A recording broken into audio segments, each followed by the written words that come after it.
Members, Senate Bill 1391, the reality of this bill is that sometimes addicts need assistance to get their lives on track. Senate Bill 1391 works to promote healing and strengthening of families through the use of diversion programs and court-mandated drug rehab. Added to this bill, of which many departments worked hard on this for the last year and a half, added to this bill is an affirmative defense should a mother want to avoid the charge.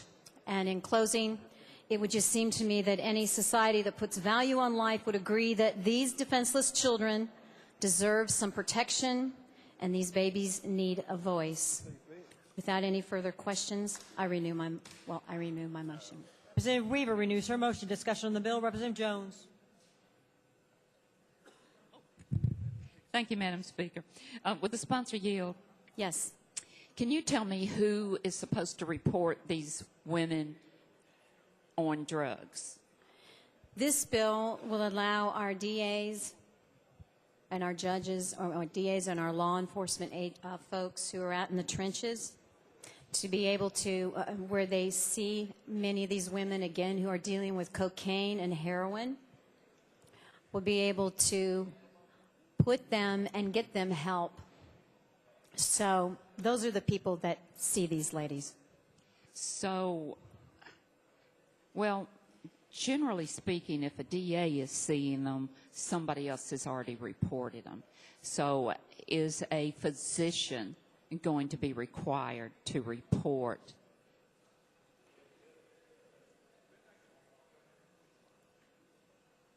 Are you done?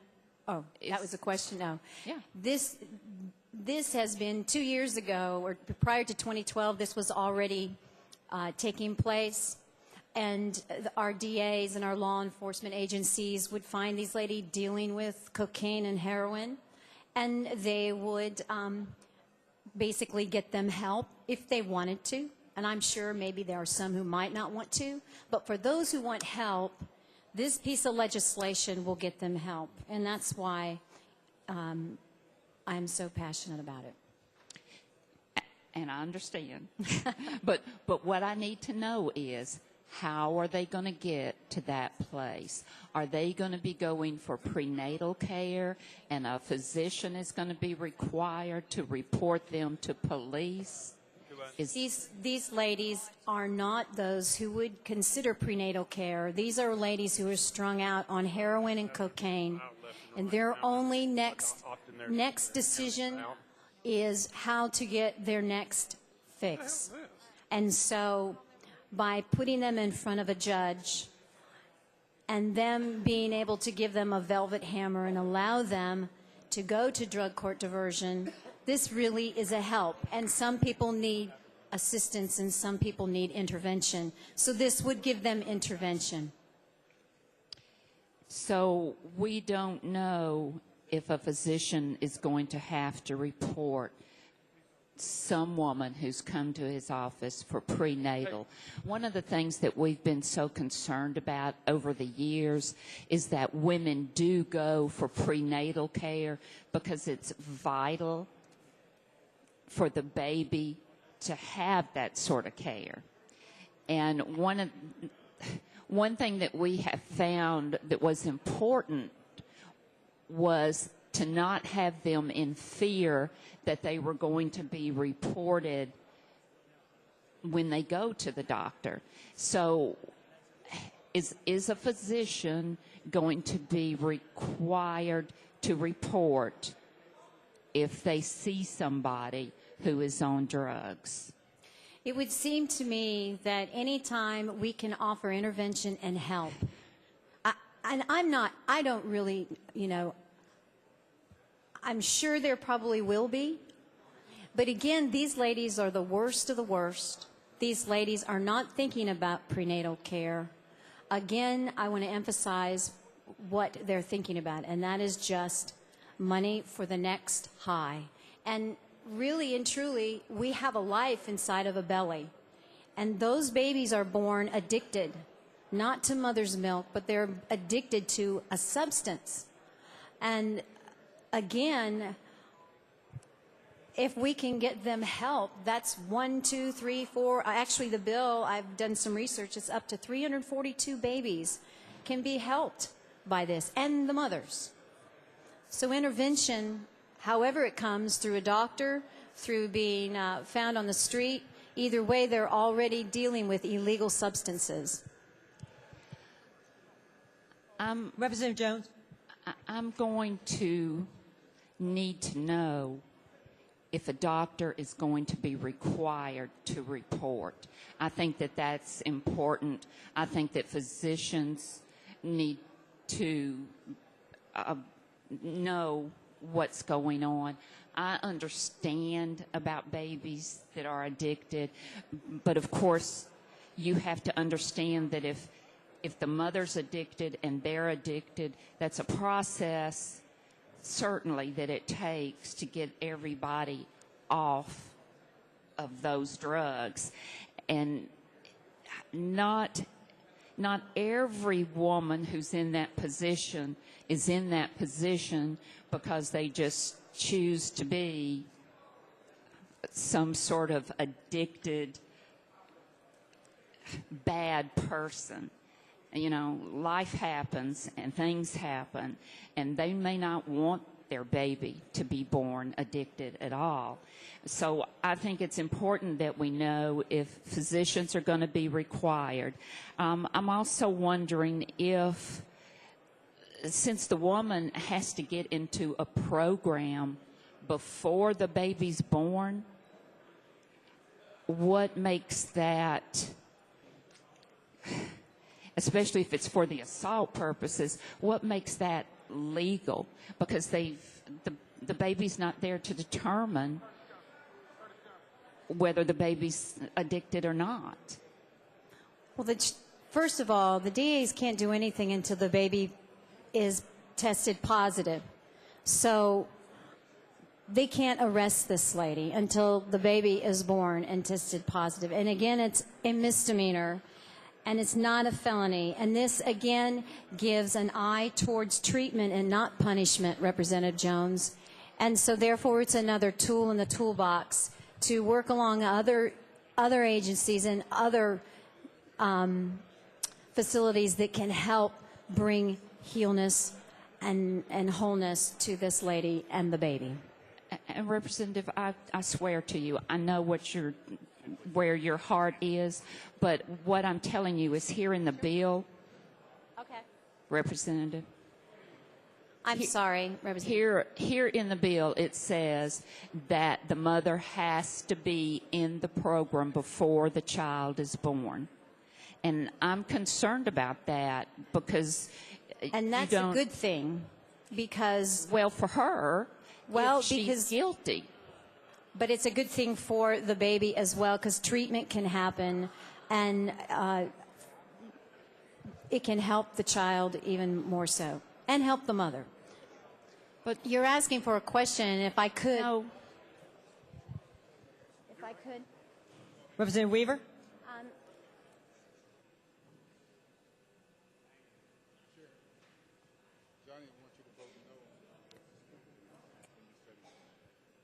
Representative Jones, your question is directed to Representative Weaver. Do I need to Would you object if I defer you to Representative Shipley to answer your question? Representative Shipley, you're recognized. Thank you, Madam Speaker. Representative Jones, speaking specifically to your question, there is no obligation inside the code that requires the physician in this case to report anything to law enforcement, unlike domestic violence and abuse of the elderly and so on and so forth, which is where you're headed. In this particular case, Representative Weaver has been very delicate in crafting this language so as to not do that, so as to not impose the penalty that you're most concerned about. But in fact, what it does is something very positive. A woman who truly wants to be off now can go and ask. She can even go to the court and ask, and these things can now be provided.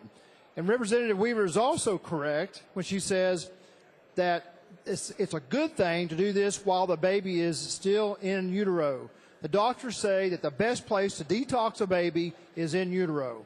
So to belay your fears and your concerns, and I got it, I hear what you say, it is not in the code, it is not an obligation, it is not a threat, it is exactly the opposite, it's a positive. Representative Jones, Am I still talking to Representative Shipley? if you would like to address your question there. Okay. So if the woman has to be enrolled in this program before the baby's born, before anybody knows whether this baby is addicted or not, she's enrolled in this program for assault. I don't think that's the case. I think she has a couple of choices.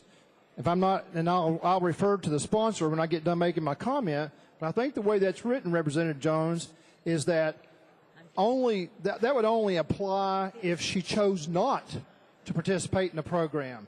If she chooses to participate in the program and successfully completes it, that would not be correct. And I will let the sponsor speak specifically to that and her intent. And Representative Weaver? And I do add to that, it's an opportunity and it's a choice for her. Again, it's an incentive to get help and to have her proceed and go through the drug rehab and to get help. And it gives an incentive that once she goes through this program, Representative Jones, her misdemeanor, again, a misdemeanor, can be expunged. And she, as I have seen women in drug courts that I have visited, they get their life back and they get their babies back. And that's what the mission statement of this piece of legislation will do. Representative Jones? And I understand all of that. But I still have questions about the woman. If she decides not, that she doesn't want to voluntarily enter the program, she's then forced into the program before the baby's born, before there's been any sort of evidence that there is assault, she has to be in the program because you don't know whether there's assault until you see the baby and the baby's tested. Again, this bill will get her help. And there is no gal in the state of Tennessee that will be exempt from getting help. I'm sure there's probably going to be people that don't want to, but that's their choice. This piece of legislation is an intervention, and it might bring them to the end of a crossroad, or brings to a crossroad, and they can choose. Do you want help for yourself, and do you want help for the baby and the life that is inside your womb, or not? Many of the ladies choose to get help, and those are the ladies that we see in our drug courts today. And the ladies that are in Memphis, Tennessee, who are having 8 and 9 babies addicted to coke and heroin, and who have been in a successful program in Memphis, many of them have chosen to take the program. Well, since the DA's hands have been tied and the judge's hands have been tied prior to 2012, a lot of those women are requesting in Memphis, why did they remove this program from us? This was a chance for me to get my life back. This was a chance for me to get healed and whole. And so again, by passage of this legislation, it will give those women the help that they need. Representative Jones? Okay. Representative, I want anybody who is addicted to anything and who wants to get clean to be able to do that. But that's not something you can really force on people. They have to want it or it doesn't work. I am concerned about the way this is written, and that the woman is charged with assault and has to go into a program before you even know if the baby's addicted to anything. And that bothers me, and I don't think that we ought to just blow over that and move on. Somebody needs to assure us that this is the way this is supposed to work. You can't put somebody, you can't sentence them to something unless there's evidence to sentence them to that. I know you want women to get clean, and I'm great with that. Good. And I know that we don't want babies born addicted. I'm good with that. But I just don't think that the way we're trying to do this is going to work. We say a doctor doesn't have to tell, but there's nothing in here that says a doctor doesn't have to tell.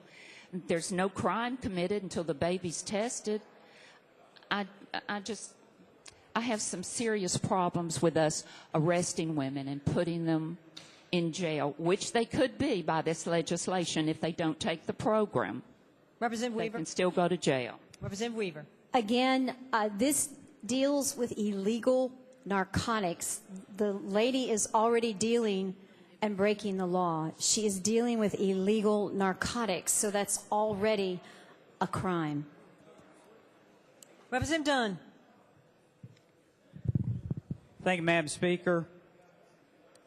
No, I don't think anyone in this chamber would doubt that you have a big heart, that you're bringing this bill because of your care for babies and mothers.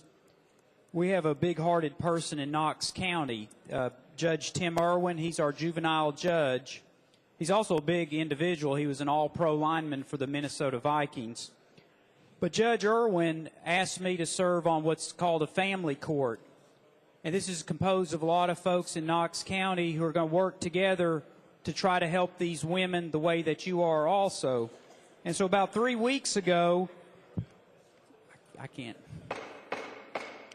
about 3 weeks ago, Judge Irwin gathered the folks that he wanted to help him with family court. We had our DA there. We had representatives of the Health Department, Metropolitan Drug Commission, representative for our sheriff. And what was interesting is we were talking about this, the judge brought up your bill. He had it on his agenda.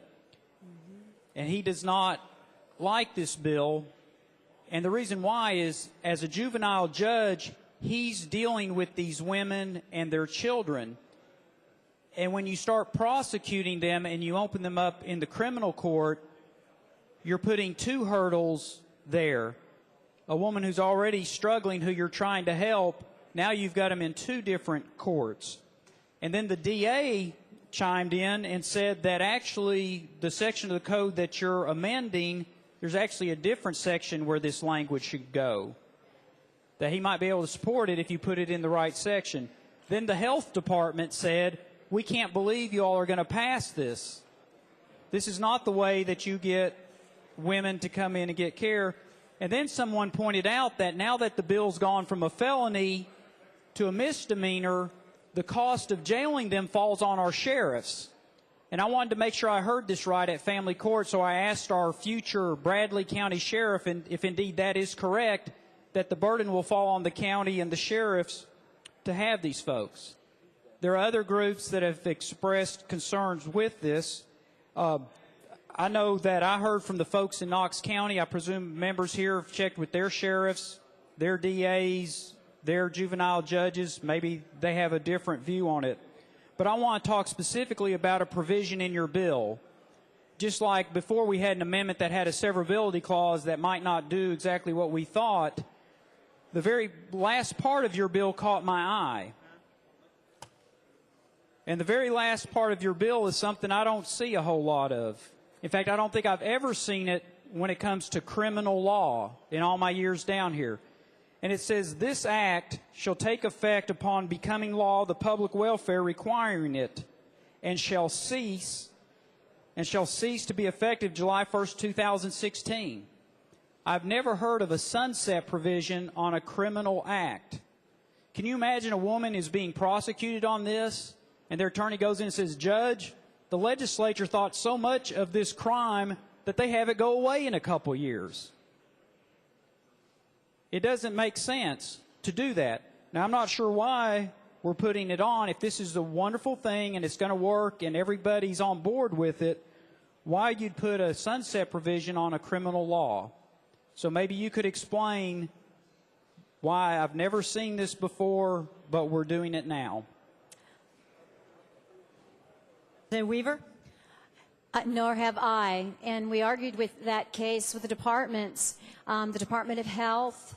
We're all about getting data on why we do what we do. Originally, we had on there for a 3-year, give us 3 years to show you the numbers and to show you that drug courts are successful throughout our state. And let us give you that data. However, that's not what the various people that came to the table wanted to do. And so in order for us to proceed and allow us to show proof that this does help, lady, it's another tool in the toolbox to work along safe harbor, to work with Right to Life, to work with these different facilities that offer help to these ladies.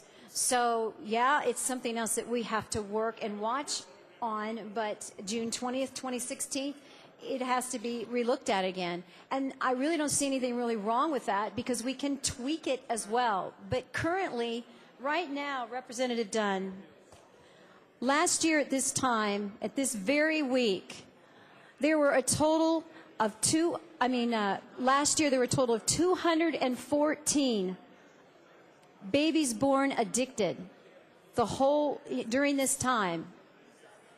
I mean, that's currently. Excuse me. Yeah, 214. Now, and last year, there were 178 babies born addicted at this time. And what I'm sharing with you here is that the numbers are going up. They are not going down. So to me, logic says anything we can do to work alongside of each other to bring healing and wholeness to families is a win-win for all. Why exempt people, our law enforcement that are out there in the trenches that see these ladies with a syringe up their arm doing coke and heroin and life in their belly? We have literally made legislation through the Viability of the Fetus Act. We have made a window for women who are pregnant to be above the law. Somebody has got to answer for those who do not have a voice. Again, this piece of legislation only deals with cocaine and heroin. And we treat alcohol entirely different. But yet, I'm going to stick to the bill. But this only deals with cocaine and heroin, and those numbers are not going down. Representative Dunn? I'll just finish up. I'm sure there's others, but when my juvenile judge has grave concerns, my DA is not sure it's spelled out right. The Metropolitan Drug Commission wrote me a letter on this.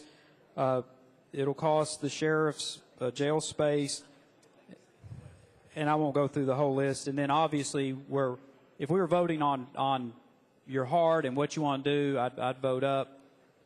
But when you have an effective date that goes away on a criminal charge, I'm not really sure what kind of Pandora's box we're opening there. So I appreciate your passion. I obviously, because of what I've heard from Knox County and what's actually in the bill, I can't support it today. But thank you. Representative Gilmore. Representative Weaver, do you seek recognition? And just to answer that, I did get that same letter, and that is a juvenile court judge. There are, there are 1,200 judges across the state of Tennessee.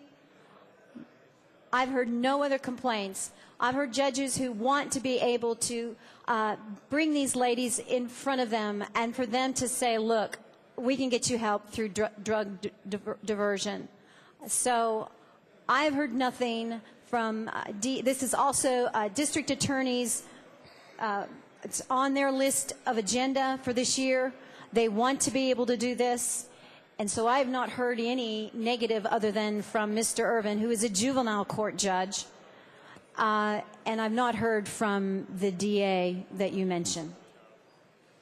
Representative Gilmore. Thank you, Madam Speaker. Will the sponsor yield? Yes, I will. I wanted to share with you that when I was a Metro Councilwoman, I was on the Homeless Commission, and it always intrigued me how people ended up homeless. And so we had a listening tour where we went all over the county listening to people who were homeless. And what I heard from these women, well, most of them got on drugs because of their boyfriends or because they were victims of domestic abuse. It's not that they just arbitrarily woke up one day and say, I'm going to start taking drugs. Sure. So I feel like what this legislation is doing is further penalizing people who are already victims. And also what I hear in the community is that because women are fearful of the punitive results of this legislation, that they will not seek help, that what they will do is that they will try to have abortions. And so that this bill will actually drive up abortions.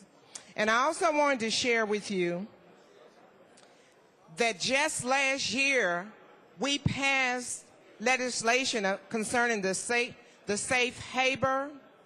harbor where women could get help. And we have not really allowed the results of that legislation to take effect before we're reversing it. So I am just pleading with you on behalf of all the women out there, particularly poor women, women who do not have insurance and do not have access to drug courts. In some of the rural counties, there are not drug courts. I'm pleading on their behalf, those women who cannot speak for themselves, that we not punish these women further. And then lastly, what I wanted to say is that you made a statement earlier that Memphis women down there were having 8 and 9 babies. I don't know if you know that, but that was very offensive. And so I just wanted to share that with you, because all over the state of Tennessee, women are having babies because they're on drugs, not just in West Tennessee. And the implications were that in urban areas that this is occurring. And actually, also in rural areas, women are having babies who are on drugs. Thank you. Thank you, Madam Sponsor. Representative Weaver. And to your point, forgive me, I was by no means wanting to be offensive. But my point is that we keep burying our head in the sand on this, and there are cases through the DA's report of one woman having 8 babies, having 8 children, and they were, every one of those children that were born addicted to cocaine. And to add to that, there are families who want to adopt these children. And I have a case of a family in East Tennessee who adopted a baby born to cocaine. Numerous complications, horrendous hospital bills, but wanted to actually, and this is in East Tennessee, they got a request to adopt the baby's brother, was born a few years later. They consented to adopt the child, but the child unfortunately died due to complications due to cocaine. So again, I just want to say this, that we have a huge issue across this state. But to allow women to have not any accountability and to continue to choose, you know, we all make choices in our life. Some are good and some are bad. But if we have a facility in place where if you want help, you truly in your heart want help, there is help through our drug courts throughout our state. And yes, we do need more drug courts. The governor had put one in the budget for this budget year. Obviously, we all know where that is right now. But the mission statement is to have drug courts. Again, no matter where this gal is, these judges, these DAs have assured us that these women can get help if they choose and want help. On another aspect, you mentioned Safe Harbor. Safe Harbor is a 6-month process. Ladies and gentlemen, it takes longer than 6 months to get healing from some of these drugs. Drug court is 18 months. And it's been very successful in putting out graduates who I've watched give their testimony and have said, if it hadn't been for the judge looking at me eyeball to eyeball, I would not be here where I am today. So I guess what I'm trying to say to you, Representative, is it's unfortunate there are bad situations, but the positive of this is that there are women getting help. They're getting their lives back, they're getting their children back, and to me that's a win situation. Also, you mentioned the abortion issue. I have not, I've talked to many women, I've talked to DAs, I've talked to judges, and there are very few cases of women actually going through the abortion decision, because number one, this is the worst of the worst. These ladies don't even think on that term.